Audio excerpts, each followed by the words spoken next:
අපි සංවහන ධාරා ගැන බලමු. ඒ සඳහා මේ පුංචි ක්‍රියාකාරකමක් තියෙනවා. මේක කරන හැටි හොඳට බලන්න. මේ ජල භාජනයේට අපි එක කෙළවරකට නිල් පාට තීන්ත දානවා. මැද හරියට රතු පාට තීන්ත දානවා. අනිත් කෙළවරටත් අපි නිල් පාට තීන්ත දාමු. ඊට පස්සේ මේ භාජනයේ මැද හරියෙන් අපි රත් වීමට සලස්වමු.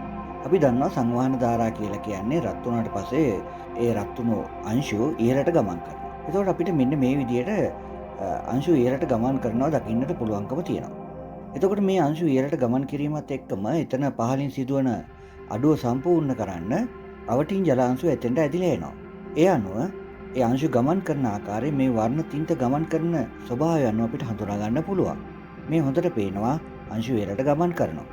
ඒ ඉහළට ගමන් කරන අතර අවටින් අංශු ඒ අතරට ඇදිලා එනවා. මෙන්න මේක තමයි සංවහන ධාරාවල ක්‍රියාකාරීත්වය. ඒ වගේම ඉඳ අවටින් අංශු ඇදිලා එනවා. ඒක තමයි අපි සාමාන්‍ය වායුගෝලීයයෙන් මේ සිදුවීම සුළං විදියට අත්දැකීම ලබන්නේ. සංවහනය පිළිබඳව මේ ක්‍රියාකාරකයෙන් ඔබට තොරතුරු ලැබෙන්නට ඇති. අපි නැවතත් මේ වගේ වීඩියෝකින් මුයමු. එහෙමනම් ගිහිල්ලා එන්නම්. සුබ දවසක්. ආයිබෝවන්.